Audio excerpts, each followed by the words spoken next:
Bapak Ibu yang terkasih dalam Tuhan, kita akan melanjutkan akan GPS, Growing, Pursuing, dan Showing, yang merupakan bagian kedua dari eksposisi Kolose pasal 2 ayat 6 sampai dengan 7.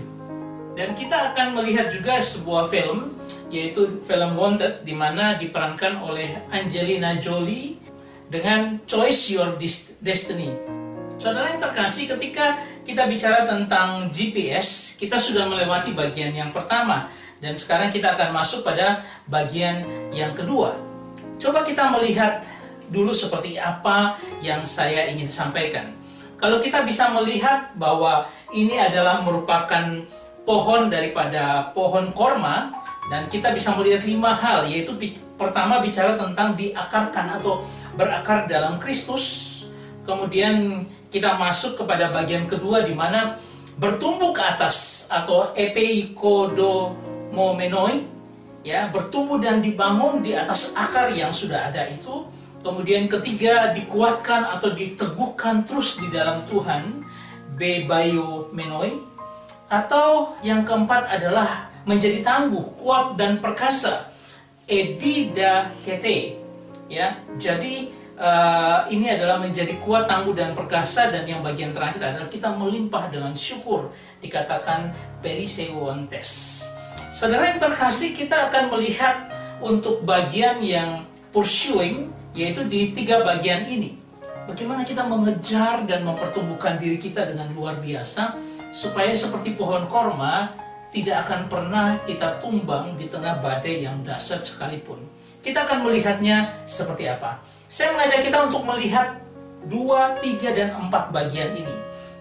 Pertama, kita bicara tentang epoikodomenoi, ya. Jadi ini bertumbuh ke atas. Bagaimana kita dibangun di atas akar yang sudah ada, dan kita mulai bertumbuh ke atas. Sama seperti pohon korma, dia mulai membalikkan batu di atasnya supaya lepas, ya. Nah, kita juga bisa melihat bahwa setelah itu apa? Di tengah pergumulan dia makin terus bertumbuh ke atas, itu dikuatkan terus di dalam Yesus, dikuatkan, diteguhkan di dalam Tuhan. Badai apapun yang menghalangi atau dihadapinya, dia akan berkata, aku kuat di dalam Tuhan.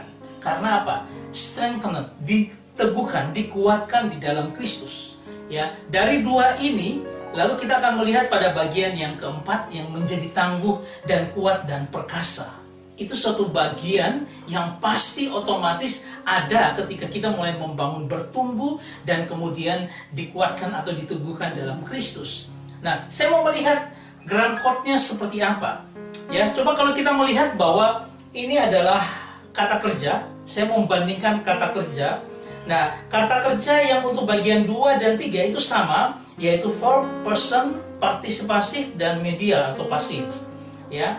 Nah, ini adalah kata kerja di mana apa? Kita dikuatkan atau kita bertumbuh, itu merupakan sesuatu yang present, sesuatu yang harus sekarang juga kita lakukan. Ya. Kalau bertumbuh, tidak tunggu nanti tahun depan, nanti 2 tahun lagi, atau nanti sampai saya sudah tua baru saya mau bertumbuh.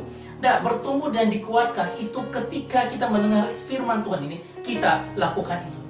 Ya. Nah, ketika kita melihat seperti ini, lalu kita melihat bagian yang keempat itu apa? Ketika dikatakan dedikete, ya, itu dikatakan sebagai agak sedikit berbeda. Kata kerja juga, tetapi aorist indikatif pasif.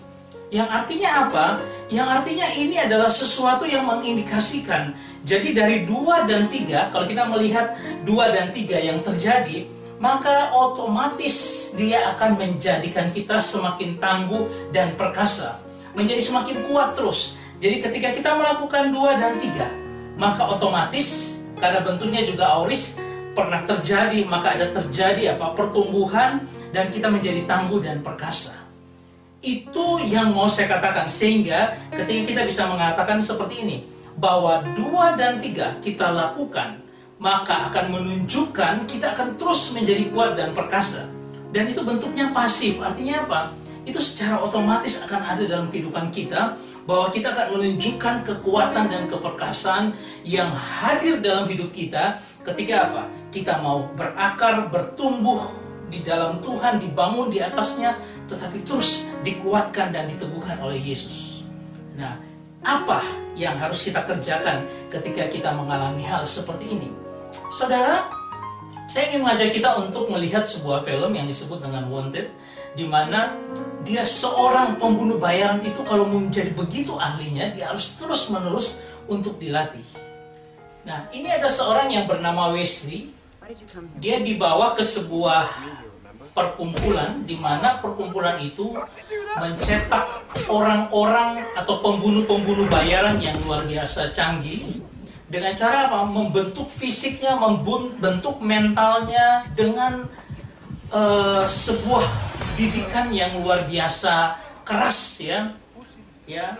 Bahkan dia dipukuli supaya dia tahan pukul, dia diajar untuk membela diri seperti apa, ya. Bahkan diejek supaya keluar kemarahannya, ya. Kalau bicara fisik itu sudah tidak dianggap lagi, karena apa? Mereka memukulnya, tetapi mereka punya cara untuk memulihkan fisik itu, yaitu dengan apa? Dengan merendam di lilin tertentu, sehingga fisik mereka itu bisa pulih cepat dalam waktu 2 atau 3 jam. Pokoknya dalam waktu jam, bukan harian atau mingguan, ya. Nah, ini ketika Wesley berulang kali masuk di dalam kamar pemulihan. Nah, sekarang dia dilatih untuk menembak. Dan menembaknya bukan lurus kepada titik tembaknya yang dituju, bukan. Tapi diberikan penghalang. Ya. Nah, ini adalah ya daging babi yang ditaruh di tengah-tengahnya. Dan mereka ini begitu luar biasa dengan sebuah keahlian yang unik membentuk naluri, di mana kalaupun ada halangan mereka bisa membelokkan peluru.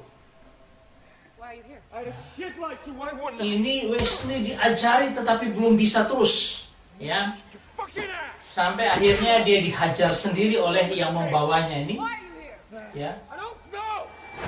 Sampai-sampai dia katakan, aku tidak tahu, aku mau ke spasinya. Aku tidak tahu siapa aku.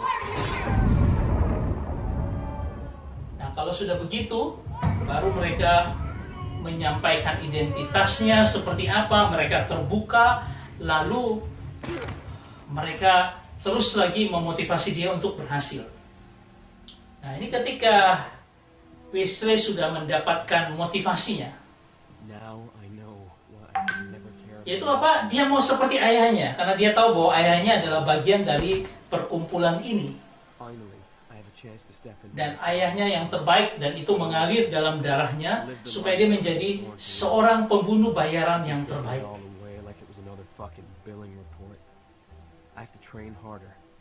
Dia kalau menembak sudah bagus, ya, terus dihajar supaya fisiknya kuat. Tapi dia dibangun lagi untuk apa? Untuk melawan. Nah, dia tidak takut lagi, tetapi dia bisa melawan mereka.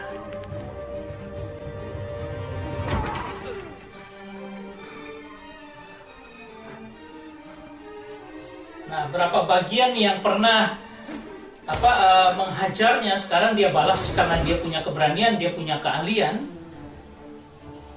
Sekarang dia bisa melawan. Bahkan untuk mengambil jarum di mesin pemintal dengan kecepatan yang tinggi sekali.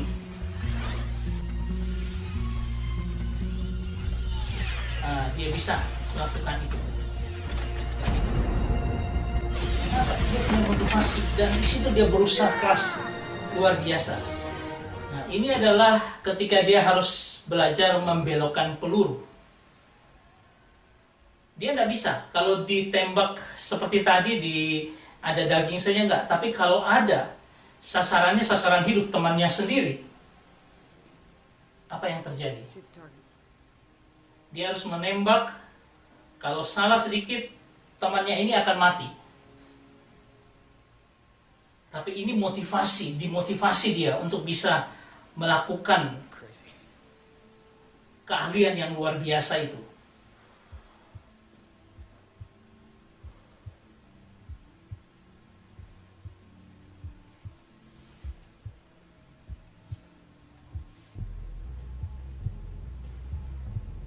Dan akhirnya dia berani melakukannya.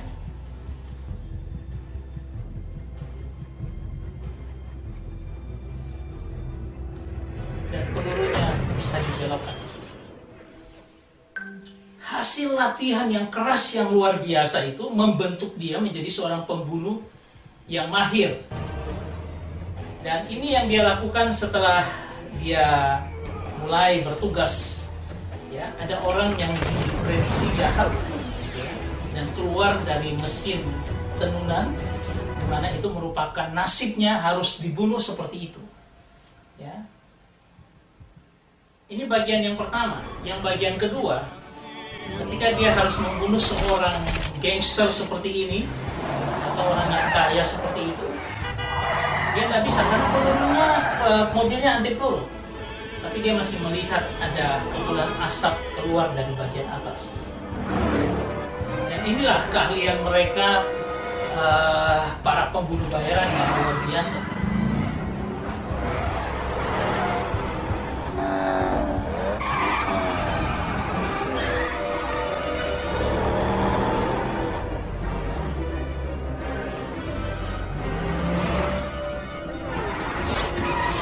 Mereka membuat mobilnya melayang di atas.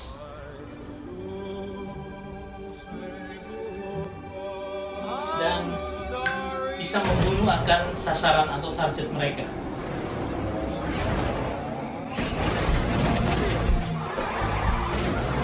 Ini sebuah film yang luar biasa. Bagaimana seorang dilatih untuk menjadi ahli yang canggih sekali untuk melakukan tugasnya. Saudara yang terkasih, kalau kita melihat ya dari Timotius 4 ayat pertama, Timotius 4 ayat 7, tetapi jauhilah tahyul dan dongeng nenek-nenek tua, latihlah dirimu beribadah. Kata latih beribadah ini artinya apa? Exercise, terus dilakukan. Untuk apa? Kita semakin ahli untuk apa? Beribadah. Beribadah bukan dalam pengertian hari Minggu pergi ke gereja. Tapi coba kita lihat apa pengertiannya. Saudara, latih beribadah ini kalau kita melihat secara keseluruhan, kita akan melihat yaitu apa? Harus bermeditasi. Meditasi firman, kemudian kita harus berdoa, kemudian kita melatih diri juga untuk apa? Berpuasa. Ini latihan-latihan dasar. Dan kemudian disiplin dalam belajar, kemudian kita harus disiplin dalam kesederhanaan hidup, dan disiplin dalam kesendirian. Bagian 4, 5, 6 itu bagian yang lebih rumit. Tapi bagi kita mungkin kita harus bisa meditasi firman, berdoa, dan berpuasa. Ya, saudara yang terkasih, kita akan fokus 1-3 ini aja. Untuk membangun kita menjadi seorang ahli di dalam Tuhan yang bertumbuh kuat luar biasa. Saudara, kalau kita melihat dalam Yosua 1 ayat 8 dikatakan, janganlah engkau lupa memperkatakan kitab Taurat ini, tetapi renungkanlah itu siang dan malam, supaya engkau bertindak hati-hati sesuai dengan segala yang tertulis di dalamnya. Sebab dengan demikian perjalananmu akan berhasil dan engkau akan beruntung. Ini adalah kata-kata pertama kali ketika Yosua akan memegang tampuk pemerintahan atas Israel ketika mereka akan menyeberang sungai Yordan. Artinya apa? Kita merenungkan itu siang dan malam. Seharusnya seperti itu. Baca Alkitab tiap hari, belajar terus Alkitab tiap hari. Nah, merenungkan, kata merenungkan bukan hanya sekedar baca dan tidak mengerti dan kita tutup. Tapi ayo pikirkan lebih dalam ya. Meditasi firman itu sama seperti kalau kita lihat sapi, dia itu adalah binatang memama biak. Dia mengambil rumput, kemudian dia masukkan ke rektumnya, dia kunyah-kunyah, dia hancur di dalam lagi, dia keluarkan lagi, dikunyah lagi di mulut, dimasukkan ke dalam rektumnya di situ ya. Kemudian apa? Dia kelola beberapa kali sampai makanan ini jadi hancur. Ya, ketika hancur itu baru dia masukkan dalam proses yang selanjutnya. Artinya apa? Memama biak ini juga sama seperti kalau kita mau menembus sebuah tanah. Ketika ada batu, kita tarik lagi dulu bornya, terus kita bikin lagi, begitu berulang-ulang supaya apa? Bornya masuk dalam kedalaman tanah yang kita inginkan. Ya, itu artinya belajar meditasi firman, terus menerus. Kalau kita nggak mengerti, baca lagi, terus menerus. Itu membangun kita kuat di dalam Tuhan. Yang kalau kita melihat bahwa ada persekutuan dalam firman Allah, ketika apa? Firman Allah itu harus adalah makanan rohani. Dan Dalam Matius 4 ayat 4 dikatakan, ada tertulis manusia hidup bukan dari roti saja, tetapi dari setiap firman yang keluar dari mulut Allah. Dan dari mulut Allah itulah roti kehidupan. Makanan untuk rohani kita, ya, untuk tubuh rohani kita. Nah, ada 3 bentuk pembacaan Alkitab yang harus kita lihat, bahwa ada perenungan itu untuk makanan setiap hari, tetapi ada yang bersifat pelajaran. Ketika kita belajar mengenal, mengerti secara kognitif, ya, kita tahu. Tetapi perenungan itu ada juga yang bersifat ekskatologis. Artinya apa? Artinya itu mempersiapkan kita untuk menghadapi kedatangan Tuhan yang kedua kali. Nah, ini adalah bagian daripada kita betul-betul pursuing, artinya kita mengejar firman untuk belajar di dalamnya. Yang kedua adalah mengenai persekutuan doa. Doa itu adalah sesuatu yang luar biasa. Kita belajar dari seorang yang bernama J.O. Fraser, ya, misionari di Lisu, Cina. Saudara yang terkasih, ketika dikatakan apa? Doa itu merupakan pergaulan kita dengan Tuhan, ya, percakapan dua arah antara kita dengan Tuhan. Nah, ini sangat dibutuhkan. Seperti kita menghirup udara yang segar dan membuang udara yang kotor dari tubuh rohani kita. Kalau tadi firman adalah makanan menguatkan kita, mempertumbuhkan tubuh kita, tubuh rohani kita. Kalau ini merupakan nafas di mana udara segar kita hirup untuk udara kotor kita buang. Ya, kekuatan yang mendatangkan kuasa Allah. Dan bahkan apa? Kekuatan perubahan untuk membangun spiritual formation yang kuat dalam hidupmu. Itu doa. Jadi kita kalau tanpa berdoa, jangan berpikir Anda bisa mendapatkan pertumbuhan yang luar biasa. Joy Fraser ini ketika dia ada di dalam pekabaran Injil di Lizuo di China, dia katakan apa? Saya sekarang merasakan bahwa akan lebih tepat memberikan urutan pertama, urutan kedua, dan urutan ketiga pada doa. Sedangkan pengajaran pada urutan keempat. Bayangkan, dia begitu luar biasa melihat bagaimana dia punya pelayanan di suku Lisu. Karena apa? Ada kekuatan-kekuatan yang tidak terlihat yang mau menghancurkan dia ketika dia mengabarkan Injil di suku Lisu itu. Sehingga apa? Dia butuh doa yang kuat supaya melawan akan kekuatan-kekuatan kuasa-kuasa gelap, ya, penghulu-penghulu di udara. Ini yang dinyatakan dalam Efesus 6 ayat 12. Doa begitu penting untuk membangun kita kuat. Lalu yang ketiga adalah persekutuan dalam jemaat Kristus. Ketika kita bilang ada tridharma gereja, ada koinonia, persekutuan, diakonia, pelayanan, dan marturia, kesaksian. Ini harus ada dalam kehidupan kita untuk membangun kita makin kuat di dalam Tuhan. Ya, ini yang disebut dengan kasih. Ketika apa? Kita tidak hidup sendiri, tetapi kita hidup dalam persekutuan dengan Tuhan dan juga dengan sesama kita. Nah, ini saya mau katakan bahwa ada karunia-karunia dalam jemaat, bernubuat, melayani, mengajar, menasehati, membagi-bagikan sesuatu, karunia memimpin dan sebagainya. Ini yang harus kuat ada dalam kehidupan kita. Ya, sehingga apa?